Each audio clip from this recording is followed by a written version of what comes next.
জানিয়ে দেব সর্বশেষ আপডেট বাংলা সংবাদ ও শুরুতেই শিরোনাম। জাতির উদ্দেশ্যে বাংলাদেশ টেলিভিশনে ভাষণ দিয়েছেন বাংলাদেশ জামায়াতে ইসলামীর আমির ডক্টর শফিকুর রহমান। গত সোমবার সন্ধ্যা ৬টা ১৫ প্রচারিত এই ভাষণে তিনি বলেন, পরিবর্তন হলেই অপকর্মের পথ বন্ধ হবে এবং মানুষের অধিকার কেড়ে নেওয়ার সুযোগ থাকবে না, কিন্তু একটি মহল এই পরিবর্তনের বিরোধিতা করছে।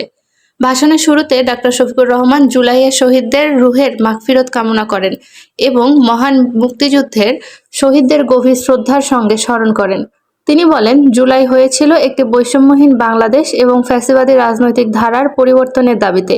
দীর্ঘদিন ধরে মানবাধিকার, ভোটাধিকার ও গণতান্ত্রিক প্রতিষ্ঠান ধ্বংসের প্রতিবাদ থেকেই এই আন্দোলনের জন্ম। তিনি বলেন, দেশের তরুণ প্রজন্ম এখন নতুন বাংলাদেশ বা বাংলাদেশ 2.0 দেখতে চায়। দেশের মানুষ পরিবর্তন চায়, কিন্তু ক্ষমতাসীন একটি গোষ্ঠী সেই পরিবর্তনের বিরুদ্ধে অবস্থান নিয়েছে, কারণ পরিবর্তন হলে তাদের অন্যায় ও অপকর্মের সুযোগ বন্ধ হয়ে যাবে। জামায়াত আমির বলেন, তরুণরাই দেশের ভবিষ্যৎ এবং তাদের হাতে নতুন বাংলাদেশ গড়ে তোলা সম্ভব।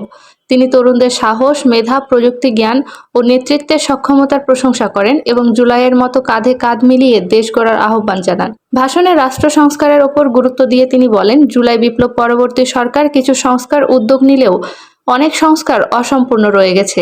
এসব সংস্কার স্থায়ীভাবে বাস্তবায়নের জন্য জাতীয় সংসদ নির্বাচনের পাশাপাশি গণভোটের আয়োজন করা হয়েছে। তিনি গণভোটে হ্যাঁ ভোট দেওয়ার আহ্বান জানান।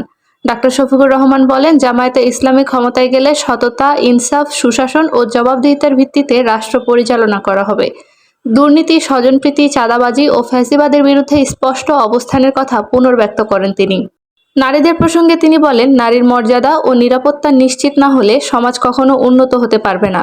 জামায়াত ক্ষমতায় এলে নারীরা সমাজের মূলধারার নেতৃত্বে সমান মর্যাদা অংশ নেবেন এবং তিনি আশ্বাস দেন।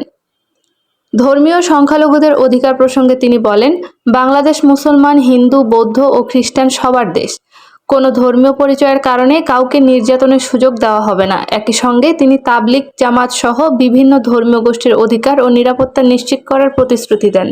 আন্তর্জাতিক সম্পর্ক প্রসঙ্গে জামায়াত আমির বলেন, জাতীয় স্বার্থ ও মর্যাদাকে অগ্রাধিকার দিয়ে সমমর্যাদার ভিত্তিতে বৈদেশিক সম্পর্ক গড়ে তোলা হবে। রোহিঙ্গা সংকট সমাধানে কূটনৈতিক তৎপরতা জোরদারেরও কথা জানান তিনি।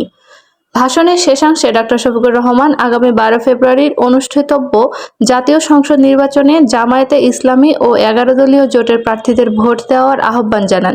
তিনি বলেন, রাষ্ট্রীয় দায়িত্ব আমানত এবং ক্ষমতা ভোগের বিষয় নয়।